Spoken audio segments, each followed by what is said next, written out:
اما بعد فاعوذ باللہ من الشیطان الرجیم بسم اللہ الرحمن الرحیم ان اللہ وملائکتہ یصلون علی النبی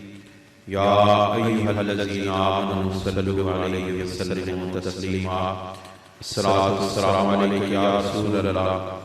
وعلی آلک واصحابک یا حبیب اللہ۔ نہایت محترم بزرگوں اور دوستوں، آج ہم حضرت امام ربانی مجدد الفسانی رحمۃ اللہ علیہ کے مکتوبات شریف میں سے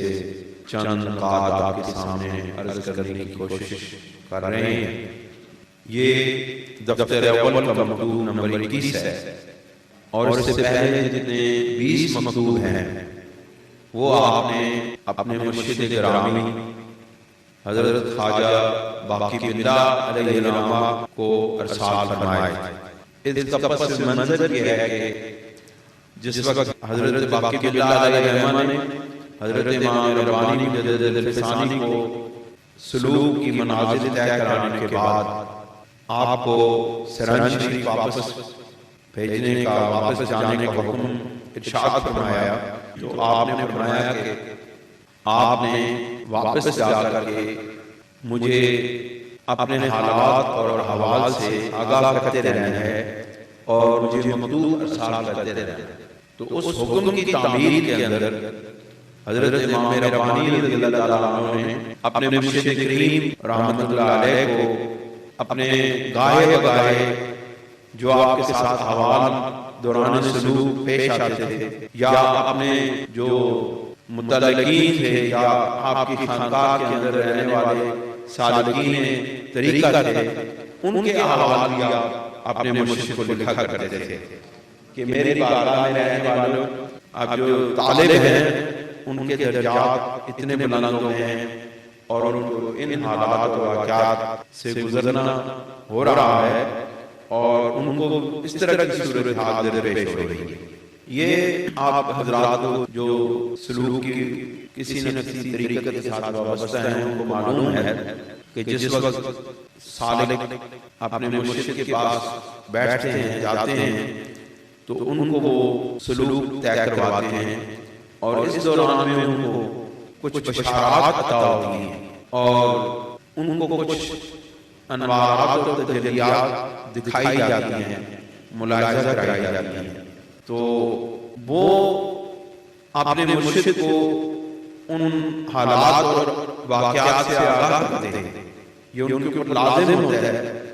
کہ سالک کے طریقے کو جو بھی حالات پیش آئے، جو بھی خواب آئے، جو بشارت ملے، جو بھی کوئی واقعہ پیش آئے، اس کو یہ لازم ہے کہ وہ اپنے مرشد کو بتائے، کیونکہ سالک کو، طالب کو جو خواب آتا ہے یا جو بھی کوئی ایسا واقعہ مراقبت کے دوران میں جو اس کو کچھ نظر آتا ہے، اس کا صحیح تجزیہ وہ از خود نہیں کر سکتا۔ ابھی وہ اس قابل نہیں ہوتا، جب وہ سلوک طے کر رہا ہوتا ہے تو وہ اس قابل نہیں ہوتا کہ وہ ان واقعات اور حالات کا، احوال کا تجزیہ کر سکے کہ کیا یہ القائے رحمانی ہے یا القائے شیطانی ہے۔ کیونکہ جب طالب طریقت کی منازل طے کرتا ہے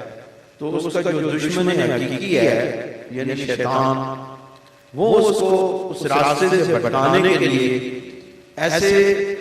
خیالی اور تصوراتی واقعات دکھاتا ہے کہ وہ یہ سمجھنے لگتا ہے کہ میں تو بہت کسی اعلیٰ مقام پر پہنچ گیا ہوں، لہذا مجھے اب مرشد کی ضرورت نہیں ہے، یا شیطان اس کو اس طریقے سے بنا کے پیش کرتا ہے، تصویر بنا کے پیش کرتا ہے، ایک اس کو دکھاتا ہے منظر کہ تو اب مرشد سے بہت آگے بڑھ گیا ہے، اب تجھے مرشد کی ضرورت نہیں ہے۔ تو جس وقت بندہ اس خیال کے پیچھے چلتا ہے اور وہ اپنے مرشد سے الگ ہو جاتا ہے تو پھر اس کا یہ مطلب ہے کہ اس کا راستہ کٹ گیا ہے، اس کے راستے کو کاٹ لیا گیا ہے اور اس کو بیچ چوراہے میں اس کو منہ کے بل ڈال دیا گیا ہے، کیونکہ پھر وہ اس سے آگے ترقی کرنے کا راستہ اس کے لیے بند ہو جاتا ہے۔ بہرحال حضرت امام ربانی رضی اللہ تعالیٰ عنہ اپنے مرشد گرامی وہ مکتوبات شریف لکھتے رہے، اور وہ اتنے دقیق ہیں، اس کے اندر اتنی باریک نکات کو بیان کیا گیا ہے تصوف اور طریقت کی کہ وہ عام آدمی کو سمجھنا بہت مشکل ہے۔ اس لیے ہم نے وہ پہلے 20 مکتوبات شریف کو چھوڑ دیا ہے جو آپ نے اپنے مرشد گرامی کو لکھے، اور مکتوب نمبر 21 سے شروع کیا ہے جو آپ نے بہت بڑے عالم دین کو لکھا،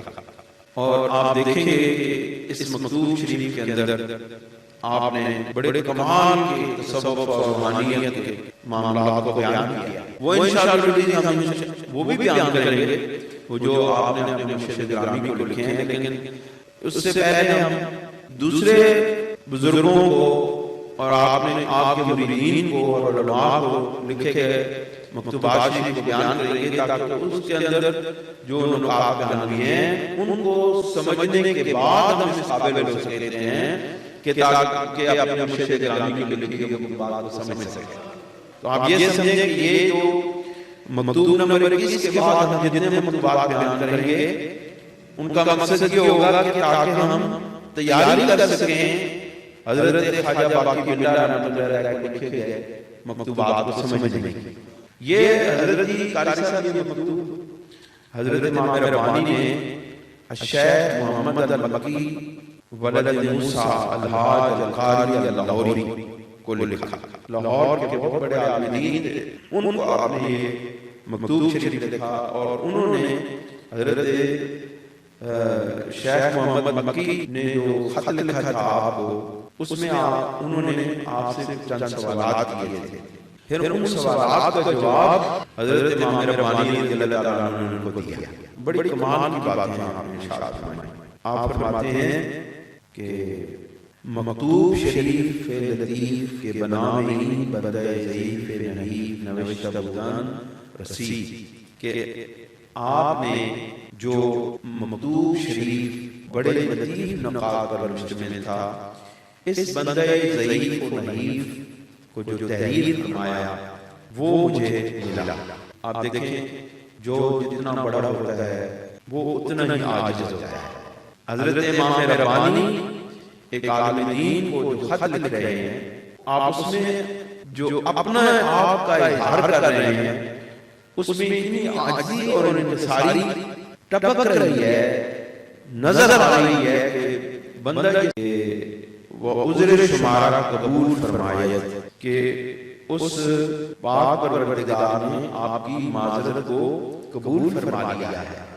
وہ آپ کی معذرتوں کو، آپ کی توبہ کو، آپ کے رجوع کو قبول فرماتا ہے۔ کس وجہ سے؟ بے حرمت سید البشر المطہر عن زہر البصر۔ آپ فرماتے ہیں اس پاک نبی کے صدقے، اس سید البشر، اس پاک نبی کے صدقے تمہارے گناہ معاف فرماتا ہے، تمہارے کام آسان کرواتا ہے۔ کس وجہ؟ کون سے نبی، کون سے سید البشر کہ جن کی آنکھ اپنے رب کے دیدار کو ادھر ادھر نہیں ہوئی تھی۔ آپ دیکھیں کس طرح لے جا رہے ہیں بندے کو، طالب طریقت کو اپنے رب کی بارگاہ کی طرف شوق دلا رہے ہیں۔ اس سید البشر کی حرمت کے خیر تمہارے یہ کام کرتا ہے۔ کون سا نبی؟ جو نبی اتنا مطہر ہے، اتنا پاک ہے، اس کی نگاہ اتنی پاک ہے کہ جس وقت اس نے اپنے رب کا دیدار کیا تو وہ نگاہ اتنی طاقتور تھی، اتنی تیز تھی، اتنی پاک تھی کہ اس نے اس کے علاوہ کسی کو دیکھا۔ علیہ وعلی آلہ من الصلوات افضلھا ومن التسلیمات اکملھا۔ آپ فرماتے ہیں درودان بجانی تا زمان موتا، اے بھائیو اس بات کو جان لو کہ تا زمان موتا کہ قبل از موت است و نزد اللہ معبر بفناس متحقق نہ کر۔ اب یہ طریقت کا راستہ آپ کو بتا رہے ہیں۔ آپ فرماتے ہیں اے بھائیو یہ جان لو کہ جب تک تمہیں جسمانی موت سے پہلے تمہیں موت نہ آ جائے، جس کو اللہ نے فنا کہا ہے، فنائیت کا مقام کہاں ہے؟ فنائیت کا مقام، اب موت کیا ہے؟ موت انسان کے جسم کی حرکت کو روک دیتی ہے، موت انسان کے جسم کے افعال کو روک دیتی ہے، اور فنا کو اس موت سے تعبیر اس لیے کرتے ہیں کہ فنائیت بھی تمام افعال اور اعمال کو روک دیتی ہے۔ آپ فرماتے ہیں کہ جب تک یہ فنا حاصل نہ ہو جائے، فنا کا مقام کیا ہے؟ فنا کا مقام ایک اور مقام پر آپ ارشاد فرماتے ہیں کہ فنائیت یہ ہے کہ جس وقت آپ اللہ کا ذکر کرنے لگیں، اللہ کریم کو یاد کرنے لگیں، تو آپ کو اللہ تعالیٰ کے سوا ہر چیز بھول جائے، حتیٰ کہ آپ کو اپنا وجود بھی بھول جائے۔ اس کو فنا کہتے ہیں، اس کو مقام فنائیت کہتے ہیں۔ یعنی جس وقت آپ متوجہ اللہ ہوں، اللہ کی طرف متوجہ ہوں، اس وقت آپ کو ہر چیز بھول جائے، ارد گرد کا ماحول بھول جائے، اولاد بھول جائے، ماں باپ بھول جائیں، دوست احباب بھول جائیں، اپنا وجود بھول جائے۔ آپ فرماتے ہیں یہ جو ہے یہ مقام، یہ جو درجہ ہے، یہ اس کا فنائیت کا مقام ہے۔ پھر فرماتے ہیں وَوَصُولٌ بَجَنَابِ حضرت قدس مَعَادَ، جب تک یہ موت جس سے تعلق ہے موتو قبل ان تموتو، کہ مرنے سے پہلے مر جاؤ، اس کے بارے میں فرمایا یہ وہ موت ہے جس کے بارے میں سرکار نے فرمایا کہ موتو قبل ان تموتو، مرنے سے پہلے مر جاؤ۔ جب آپ فرماتے ہیں جب تک یہ موت واقع نہ ہو جائے، اور اس کو اللہ فنائیت کہتے ہیں، جب تک یہ واقع نہ ہو جائے، تو آپ فرماتے ہیں اللہ رب العزت کی اس پاک بارگاہ میں وصول ممکن نہیں ہے، محال ہے۔ پھر فرماتے ہیں بلکہ نجات از عبادت معبودات باطل افاقی وآلہ ہوائے انفسی حاصل نشبت۔ آپ فرماتے ہیں بلکہ ظاہری معبودات سے جب تک اور باطنی معبودات سے، ہوائے نفس سے، خواہشات نفسانی سے، یہ اندر کے معبود ہیں، بت، مال، دولت، اسباب، یہ سارے چیزیں ظاہری بت ہیں، خواہشات اندر کی خواہشات یہ باطنی بت ہیں، یہ ہوائے نفس یہ نظر نہیں آتی، لیکن اندر جو بیٹھا ہوتا ہے وہ کہتا ہے کہ تو یہ مال بھی قسم کر لے، یہ بھی کر لے، یہ بھی سمجھ لے، یعنی ان کی عبادت کرتا ہے ایک طرح سے۔ آپ فرماتے ہیں جب تک فنائیت نہ ہو جائے، جب تک ظاہری بتوں سے نجات نہ مل جائے، جب تک باطنی بتوں سے نجات نہ مل جائے، تو پھر کیا ہوتا ہے بس نہ حقیقت اسلام متحقق گردد۔ تو فرماتے ہیں اسلام کی حقیقت اس وقت تک متحقق نہیں ہوتی۔ ہم کہتے ہیں نا مسلمان ہیں، ہم اسلام پر چلنے والے ہیں، ہم مسلمان ہیں۔ آپ فرماتے ہیں مسلمان اسلام کی ظاہری نام تو لیتے ہو، لیکن حقیقت اسلام اس وقت میسر ہوگی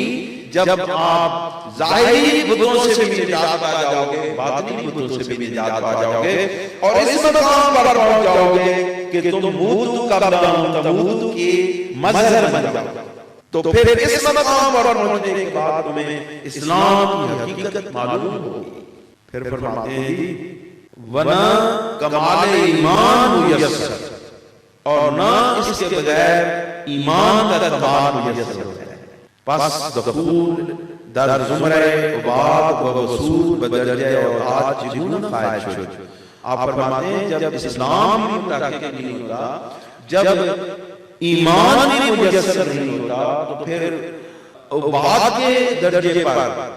بندگی کے مقام پر، بندے کے درجے پر،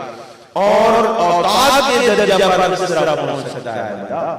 اوتاد کا مقام کیا ہے؟ ولایت کا پہلا درجہ۔ اس کی تفصیلات کشف المحجوب میں حضرت داتا علی حویری رحمۃ اللہ علیہ نے بڑی تفصیل کے ساتھ عطا فرمائی۔ آپ فرماتے ہیں اور ایک بات میں آپ کو بتا دوں کہ جس وقت تک بندہ کشف المحجوب کو نہ پڑھ لے اس کو مکتوبات سمجھ نہیں آتا۔ یہ میرا ذاتی تجربہ ہے۔ میں نے مکتوبات شریف کو پڑھنا شروع کیا 8ویں کلاس تھا، تو ایک دن میں مکتوبات شریف پڑھ رہا تھا، تو قبلہ عالم میرے والد گرامی نے رحمۃ اللہ علیہ نے مجھے دیکھا کہ مکتوبات شریف پڑھ رہا ہے، تو آپ نے پوچھا کیا پڑھ رہے ہو؟ میں اسکول کی لائبریری سے مکتوبات شریف لے کر آیا، تو میں نے عرض کیا کہ قبلہ میں مکتوبات شریف پڑھ رہا ہوں۔ آپ نے فرمانے لگے کہ تجھے مکتوبات شریف کیسے سمجھ آیا، اس طرح پڑھ رہا ہے، یہ تو بڑا کمال کی بات ہے۔ میں نے کہا قبلہ مجھے سمجھ آ رہے ہیں، وہ بچہ تھا اس وقت، تو میں نے کہا مجھے سمجھ آ رہے ہیں۔ آپ نے فرمایا کہ چل مجھے یہاں سے پڑھ کے سنا۔ میں نے قبلہ کو عبارت پڑھ کے سنائی اور پھر اس کا مفہوم بیان کیا اپنے الفاظ میں۔ آپ نے یقین جانی مجھے گلے لگا دیا، کہتے ہیں تجھے واقعی مکتوبات شریف سمجھ آیا۔ اور وہ زمانہ اس دور سے لے کر کے آج تک مکتوبات شریف میری جان ہے، اور قرآن و سنت کے بعد مکتوبات شریف ہر وقت میرے مطالعے میں رہتے ہیں۔ لیکن مکتوبات شریف کو سمجھنے کی جب ضرورت پیش آئی، وہ تو چلو ایک واقعہ تھا نا، لیکن جس وقت مکتوبات شریف کے عدد مضامین کو سمجھنے کی ضرورت پیش آئی، تو پھر مجھے محسوس ہوا کہ جب تک میں داتا علی حویری کے قدموں پر اپنا سر نہیں رکھوں گا، مجھے مکتوبات شریف سمجھ نہیں آئے۔ پھر میں نے کشف المحجوب کا مطالعہ شروع کیا، اور کشف المحجوب کے مطالعے کے بعد مجھے پھر مکتوبات شریف کا کچھ حصہ سمجھ آنا شروع ہوا۔ یعنی اس کا یہ مطلب ہے کہ اگر آپ صوفیاء کے کلام کو سمجھنا چاہتے ہیں تو پھر سب سے پہلے داتا صاحب کے قدموں میں اپنی حاضری پیش کریں، اس کے بغیر کچھ نہیں ہے۔ آپ فرماتے ہیں کہ یہ پھر کس طرح تم اوتاد اور ولایت کے مقام پہ پہنچ سکتے ہو، باوجود کہ این فنا قدم اول سے در درجات ولایت نہادن شود۔ آپ فرماتے ہیں اس کے باوجود کہ یہ فنا ولایت کے درجات میں قدم رکھنے والے لوگوں کے لیے یہ پہلا قدم ہے کہ وہ کمال ہے، اور یہ سب سے پہلا کمال جو انسان کو ملتا ہے وہ یہ ہے جو فنائیت کا مقام ہے کہ بے بدایت حاصل گردد، اور اس کا سب سے پہلا کمال جو ملتا ہے کہ وہ یہ بات سالک کو ابتدا میں یہ مقام اور کمال حاصل ہو جاتا ہے۔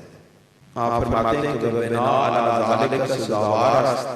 اور اس کی بنا پر یہ بات حق ہے، سزاوار ہے کہ از اول ولایت حال آخر آن کے آسکر رشوت، کہ ولایت کی ابتدا سے ولایت کی انتہا کو کیا کرنا چاہیے، کہ جس ولایت کی ابتدا یہ ہے اس کی انتہا کیا ہو، انتہائی مقام کیا ہوگا۔ تو فرماتے ہیں کہ از بدایت آن درجہ نہایت آن ارائین جہ خوش گفتہ شد، کہ اس کی جو ابتدائی مقام سے پھر انتہائی مقام ہے وہ کتنا خوبصورت مقام ہوگا۔ آپ فرماتے ہیں کہ ولایت کا درجات بعضها فوق بعض، کہ یہ ولایت جو ہے یا آپ اس کو یہ نہ سمجھیں کہ بس کوئی اللہ کا ولی ہو گیا اور وہ بس ایک ہی جسم میں وہ سارے معاملات طے کر کے آگے نکل گیا۔ آپ فرماتے ہیں ولایت کے درجات ہیں ایک کے بعد ایک درجہ، ہر درجے کی ولایت الگ ہے، ہر درجے کی ولایت الگ الگ سٹیپ بائی سٹیپ چڑھتا ہے یہ زینہ، یہ سیڑھی ہے ولایت کی جو ایک ایک قدم پر چلتی ہے، ہر قدم پر ولایت کے درجات بلند ہوتے ہیں، زیرا کہ بر قدم ہر نبی ولایت است۔ اب ذرا آپ نے محبوب کی شان ولایت اور اس کے جو حضور صلی اللہ علیہ وسلم کی جو روحانیت کی شان ہے وہ آگے بیان ہے۔ آپ فرماتے ہیں کہ زیرا کہ بر قدم ہر نبی ولایت است، اس لیے کہ ہر نبی کے قدم پر ایک ولایت ہے، مخصوص بیان جو اسی نبی کے ساتھ مخصوص ہے، ہر نبی کے قدم پر ولایت ہے، ہر نبی کے قدموں کے ساتھ مل جانے سے ولایت ہے۔ فرماتے ہیں کہ وَأَقْصَائِ دَرَجَاتِ ہمام درجائیس کے بر قدم پیغمبر ماست،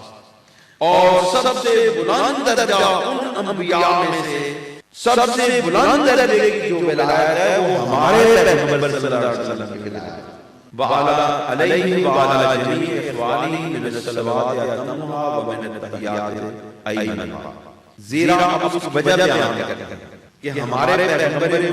کریم مصطفیٰ کریم صلی اللہ علیہ وسلم کی ولایت کا درجہ اور مقام کیوں بلند ہے، اس کی وجہ بیان کرتے ہوئے فرماتے ہیں زیرا کہ تجلی ذاتی کے دوران اسماء و صفات و شیون و عبارات کا اعتبار نیز کہ جو رسول اللہ صلی اللہ علیہ وسلم کو جو تجلی ذاتی عطا ہوئی ہے اس میں نہ کسی اسم کا دخل ہے، نہ کسی صفت کی دخل ہے، نہ شیونات میں سے کسی چیز کا دخل ہے، نہ اعتبارات میں سے کسی چیز کا دخل ہے، بلکہ ان سارے تجلیات سے پاک بلند ترین تجلی جو ہے وہ ہمارے پیغمبر مصطفیٰ صلی اللہ علیہ وسلم حاصل کیا، اور وہ تجلی ذاتی الہیہ ہے۔ اللہ رب العزت کی وہ ذاتی تجلی ہے جس میں نہ کسی اسم کو دخل ہے، نہ صفت کو دخل ہے، نہ شیون کو دخل ہے، نہ عبارات کو دخل ہے۔ اس وجہ سے ہمارے نبی کریم صلی اللہ علیہ وسلم کی ولایت سب سے بلند۔ پھر فرماتے ہیں کہ ان کی جو صفت ہے، جو ہمارے نبی کریم صلی اللہ علیہ وسلم کو جو تجلی عطا ہوئی ہے، اس میں نہ ایجاب ہے نہ سلب ہے، یعنی نہ ایجابی صفات کا دخل ہے نہ سلبی صفات کا دخل ہے۔ ایجاب کہتے ہیں جو مثبت صفات ہوتی ہیں،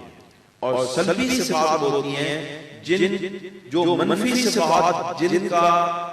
رب ذوالجلال کی بارگاہ کے ساتھ منسلک ہونا حال ہے۔ جس طرح سچ بولنا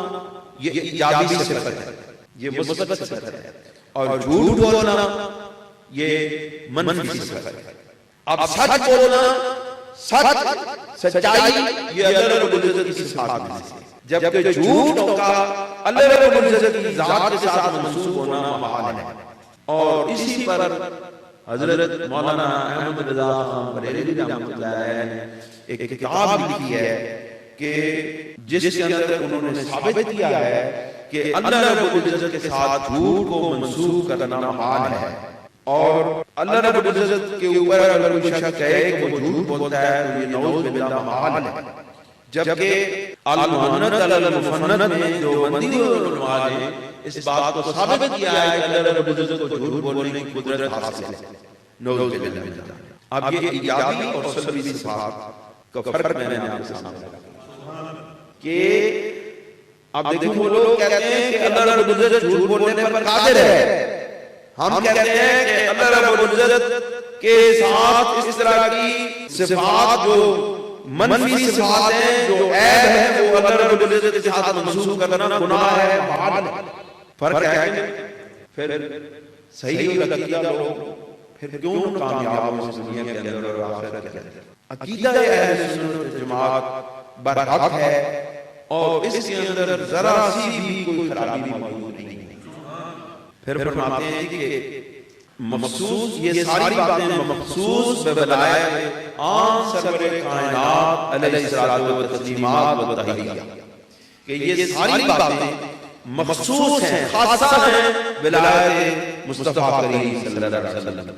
آپ پھر بہت خوبصورت پھر آپ فرماتے ہیں کہ یہ مقام اور مرتبہ جو ولایت مصطفیٰ کا ہے، یہ آخر یہاں پر ہوتا کیا ہے، کیا چیز درپیش ہوتی ہے؟ تو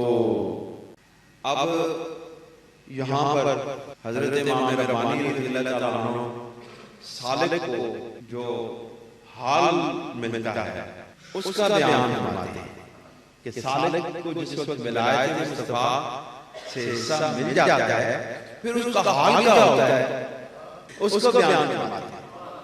آپ فرماتے ہیں کہ بدرین مقام خرق جمیع حجب وجودیہ و اعتباریہ علما بعین متعقب، کہ ولایت مصطفیٰ صلی اللہ علیہ وسلم کے اس مقام پر پہنچنے کے بعد، اس مقام کو حاصل کرنے کے بعد، تمام حجابات وجودیہ، وجود کے سارے حجابات، جتنی کائنات ہے اس کے سارے وجود کے حجابات، اور اعتباریہ حجابات، اعتباریہ حجابات، اعتبار کس کو کہتے ہیں؟ اعتبار کی مثال میں آپ کو سمجھاتا ہوں۔ مثلا کہ پانی ہے نا، پانی یہ اپنے اصل شکل میں پانی ہے، لیکن جس وقت اس کو گرم کیا جاتا ہے اور اس کو بوائل کیا جاتا ہے تو یہ بھاپ کی شکل بن جاتا ہے۔ بھاپ کی شکل بن جاتے ہیں. اب وہ جو بھاپ ہوتی ہے وہ پانی جو ہے وہ اپنی شکل تبدیل کر لیتا ہے اور بھاپ بن جاتی ہے. لیکن در حقیقت وہ بھاپ بذات خود کوئی چیز نہیں ہوتی، وہ پانی ہوتی ہے، یعنی وہ پانی کی اعتباری شکل ہوتی ہے. اب آپ کو میرے خیال ہے اعتبار کا مطلب سمجھا ہے کہ اعتبار کیا ہے، یعنی اللہ تعالیٰ کے اعتبارات جو صفات کے شانوں کے جو اعتبارات ہیں ان کے حجابات بھی در مصطفیٰ پر ولایت مصطفیٰ میں ہٹ اٹھا دیے جاتے ہیں، ٹوٹ جاتے ہیں، ختم ہو جاتے ہیں. پھر فرماتے ہیں کہ وہ جو حجابات ہیں قرآن صاحب، وہ جو حجابات ہیں وہ علمی طور پر بھی ختم ہو جاتے ہیں اور عینی طور پر بھی دیکھنے میں بھی وہ ختم ہو جاتے ہیں. اس کا مطلب ہے کہ نبی کریم علیہ السلام کا امتی جب آپ کی اس ولایت پر پہنچتا ہے تو اس کے اور رب جلال کے درمیان علمی حجابات بھی ختم ہو جاتے ہیں، نظر کے حجابات بھی ختم ہو جاتے ہیں، کیونکہ ہمارے آقا و مولا حضور علیہ السلام نے نظر کے سارے حجابات شب معراج کو توڑ دیے. یہ اس اتباع میں، اس تتبع میں جو علمی اور جو نظری حجابات ہیں، اللہ رب العزت اپنے محبوب کے لاج رکھتا ہے، اپنے محبوب کی امتیوں کی نگاہوں سے وہ حجابات دور فرما دیتا ہے. فرماتے ہیں کہ پس دنی وقت وصل اویان حاصل بھی کرتا ہے. اب فرماتے ہیں پھر اس وقت جب حجابات اٹھا دیے جائیں، حجابات ختم کر دیے جائیں، علمی حجابات بھی، عینی حجابات بھی، تو آپ فرماتے ہیں یہاں پر سالک کو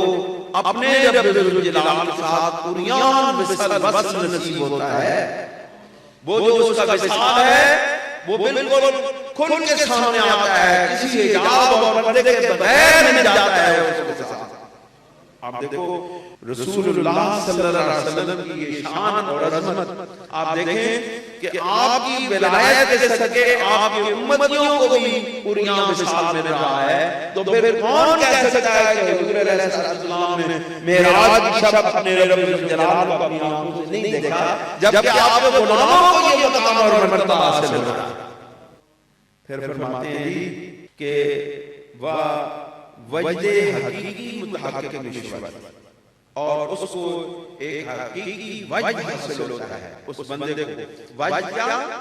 جذبہ محبت و عشق، جذبہ محبت و عشق اس مقام پر حاصل ہوتا ہے. کیوں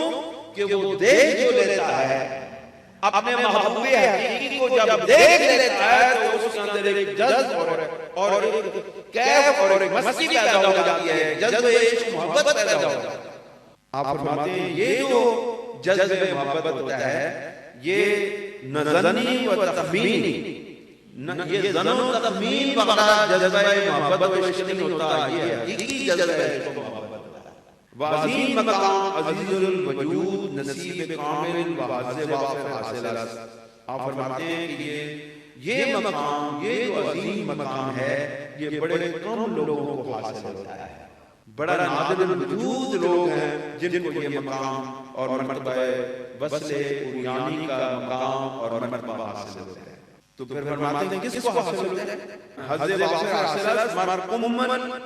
تابعان آن سرور علیہ السلام. آپ فرماتے ہیں یہ بڑا قلیل لوگوں کو حاصل ہوتا ہے، لیکن حاصل کن کو ہوتا ہے حضور علیہ السلام کے کامل تابع فرمان لوگوں کو، آپ کی امتیوں کو یہ مقام اور مرتبہ حاصل ہوتا ہے. اس کا مطلب ہے کہ اتباع رسول، کامل اتباع رسول صلی اللہ علیہ وسلم سے وہ مقام اور مرتبہ حاصل ہوتا ہے جو کسی کو حاصل نہیں. پس لازم میرے مطابق حضرت را صلی اللہ علیہ وآلہ وسلم آپ فرماتے ہیں یہ مقام اور مرتبہ حاصل کرنا ہے نا تو اپنے اوپر رسول اللہ صلی اللہ علیہ وسلم کی اتباع کو لازم کرنا، مطابق رسول صلی اللہ علیہ وسلم کا اپنے اوپر لازم کرنا. اگر شمایان بتحصیل دولت قصوہ و تکمیل درجہ اولیاء متوجہ ہے، اگر آپ اس عظیم دولت، اس بڑی بلند دولت کو حاصل کرنے اور اس درجہ اولیاء کی تکمیل کے لیے اس بلند درجے کی تکمیل کی طرف متوجہ ہیں تو پھر کیا؟ پھر رسول اللہ صلی اللہ علیہ وسلم کی اتباع کو اپنے اوپر لازم کریں۔ اگر آپ یہ مرتبہ حاصل کرنا چاہتے ہیں، آپ فرما رہے ہیں اگر آپ یہ مرتبہ درجہ اولیاء حاصل کرنا چاہتے ہیں تو پھر رسول اللہ صلی اللہ علیہ وسلم کی اتباع کے بغیر یہ درجہ نہیں مل سکتا ہے، تو آپ نے اوپر لازم کرو رسول کریم صلی اللہ علیہ وسلم کی اتباع، تب یہ مقام اور مرتبہ ملے۔ وَإِن تجلی ذاتی برقیت، آپ فرماتے ہیں یہ جو تجلی ہے، یہ جو ذاتی تجلی ہے یہ برقی ہے، ایک مرتبہ چمکتی ہے پھر چمکتی، پھر وہ چمکتی نہیں ہے، پھر اور تجلی آتی ہے جو چمک کے پھر باہر چلی جاتی ہے۔ آپ فرماتے ہیں کہ سرکار دو جہاں صلی اللہ علیہ وسلم کی ولایت خاصہ، آپ کی ولایت کا یہ خاصہ ہے کہ اس ولایت کے درجے پر پہنچنے والے بندے کو یہ برقی تجلی برقی عطا ہوتی ہے، یعنی ایک مرتبہ اللہ رب العزت کی بارگاہ سے، اللہ رب العزت کی ذات سے وہ پردے ہٹتے ہیں اور پھر پردے سامنے آ جاتے ہیں۔ وہیں تجلی برقیت نزدیک اکثر مشاہد رحمۃ اللہ سبحانہ، یعنی خلق جمیع ہو جب از حضرت ذات جل سلطان مانن برکہ مانند برق بزمان یسیر می باشد، یعنی تمام مشاہد اعظام کے نزدیک یہ برقی تجلی ہے جو بجلی کی طرح چمکتی ہے اور ختم ہو جاتی ہے، لیکن اس سے اگلا درجہ ہے۔ آپ فرماتے ہیں بعد ازین حجب اسماء و صفات انداختش شد، اس کے بعد اسماء اور صفات کے حجاب دور ہو جاتے ہیں، ہٹ جاتے ہیں، وصفات ہمارے ذات تعالی مستور ساختہ شد، اور پھر اللہ رب العزت کی ذات کے انوارات مستور ہو جاتے ہیں، پس حضور ذاتی مثل برق یک لمحہ باشد، پس ذاتی حضور جو ہے وہ ایک بجلی کی چمک کی طرح ہے، وغیبت ذاتیہ زیادہ تر وپیش اکابر نقشبندیہ قدس اللہ تعالیٰ سارم این حضور ذاتی دانی است، اور آپ فرماتے ہیں کہ اکابر نقشبندیہ کا جو یہ حضور ہے یہ ان کو باقی لوگوں کے لیے برقی ہے اور ان کے لیے دائمی ہے، باقی لوگوں کے لیے صرف ایک چمک ہے، اور جبکہ مشاہد نقشبندیہ کے لیے یہ دائمی طور پر یہ حضوری کا مقام اور مرتبہ حاصل ہے۔ اس کی وجہ کیا ہے کہ نقشبندیہ کے اندر، طریقت نقشبندیہ کے اندر سب سے زیادہ جو اہمیت حاصل ہے وہ مطابق رسول پاک، اور یہ دولت اتباع رسول کے بغیر صلی اللہ علیہ وسلم کے بغیر حاصل نہیں ہوتی۔ پھر آگے آپ ارشاد فرماتے ہیں این حضور ذاتی دائمی است و نزد این بزرگواران حضور زائد متبدل بالغیبت کا اعتبار نیست۔ آپ فرماتے ہیں ان بزرگوں کے نزدیک ان کا اتنا مقام اور مرتبہ ہے کہ ان کے نزدیک زائد ہو جانے والی جو غیبت ہے، جو حضور ہے، وہ ان کے نزدیک غیبت کی طرح ہے، وہ یہ ان کے نزدیک وہ حضور جو ایک لمحے کے لیے حاصل وہ حضوری حاصل ہوئی ہے وہ تو غیبت کی طرح ہے۔ پھر فرماتے ہیں اس کا ان کے نزدیک کوئی اعتبار نہیں ہے، اس کا یہ اعتبار نہیں کرتے کہ ایک مرتبہ تجلی دیکھی اور چلے گی، نہیں، یہ تو دائمی رب الجلال کی دیدار کے طالب ہیں۔ پس ہمارے اکابر فوق جمیع کمالات، پس ان اکابرین کے جو کمالات ہیں وہ سب سے بلند تر ہیں، نسب فوق جمیع نسب جتنے بھی دوسرے سلسلہ طریقتیں ہیں ان سے زیادہ کمال والے ہیں، چنانکہ در عبارات شان واقع شدہ جس طرح کی ان کی عباراتوں میں واقع ہوا ہے۔ انہا نسبتنا فوق جمیع نسب، کہ آپ جس طرح کے بزرگوں کے اقوال میں سے ہے کہ ہماری نسبت تمام نسبتوں سے بلند ہے، وَعَلْ نسبت حضور ذاتی دائمی مراد داشتان، اور وہ اس کو دائمی حضور سے مراد، اس سے مراد وہ دائمی حضور لیتے ہیں۔ وَعَجِیب ترین ہمان کے در طریقے مکمل نہایت در ہدایت مندرجس، اور اس سے بھی زیادہ عجیب ترین بات یہ ہے کہ ان لوگوں، ان حضرات کے جو ان کی جو ابتدا ہے وہ دوسروں کی انتہا ہے۔ اب آئیں شان صدیق اکبر پر۔ آپ فرماتے ہیں کہ وَابتدائی شان درین امر صحابہ رسول اللہ صلی اللہ علیہ وسلم، اور اس طرح کی جو پیروی ہے وہ اس طرح کرتے ہیں جس طرح صحابہ کرام رسول اللہ صلی اللہ علیہ وسلم کیا کرتے تھے، زیرا کہ ایشان در اول صحبت نبی علیہ الصلوۃ والسلام چیزیں یافتن کے در نہایت کار میسر گردد۔ آپ فرماتے ہیں کہ صحابہ کرام کو حضور علیہ السلام کی صحبت کی ابتدا میں وہ چیز میسر آ گئی جو دوسروں کو انتہا میں جا کے میسر ہوتی ہے، اور یہ جو بزرگان نقشبندیہ ہیں یہ صحابہ کرام کی اسی طرح اتباع کرتے ہیں، اور اسی اتباع کی طرح نسبت سے ان کو بھی وہ چیز ابتدا میں میسر آ جاتی ہے جو دوسروں کو انتہا میں میسر ہوتی ہے۔ پس ولایت محمد رسول اللہ صلی اللہ علیہ وسلم فوق جمیع ولایات انبیاء و رسل علیہ الصلوۃ والتسلیمات، پس رسول اللہ حضرت محمد مصطفیٰ صلی اللہ علیہ وسلم کی جو ولایت ہے وہ تمام انبیاء و رسل کی ولایات سے بلند درجہ کی ولایت ہے۔ ہم جنین ولایت کی قابل فوق جمیع ولایات الیاس، اسی طرح آپ کی جو ولایت ہے وہ تمام دوسرے سابقہ امتوں کے جو اس امت کے ولی ہیں ان کے سابقہ امتوں کے ولیوں سے بھی بلندر ولایت حضور علیہ السلام کے ولیوں کی ہے۔ جس طرح رسول اللہ صلی اللہ علیہ وسلم کی ولایت ہے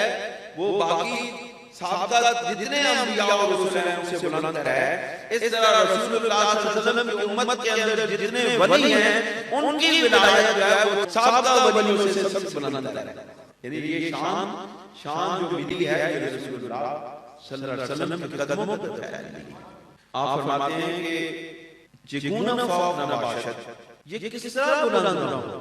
یہ ان ولیوں کی شان رسول اللہ صلی اللہ علیہ وسلم کی امت کے ولیوں کی شان کیوں نہ بلند ہو، کس طرح نہ بلند ہو کہ حالانکہ ولایت کی شان منسوبہ صدیق اکبر رضی اللہ عنہ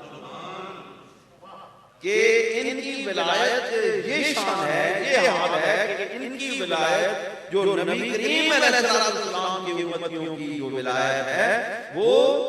امت کے ولیوں کی جو ولایت ہے وہ صدیق اکبر کے ساتھ منسوب ہے۔ آرے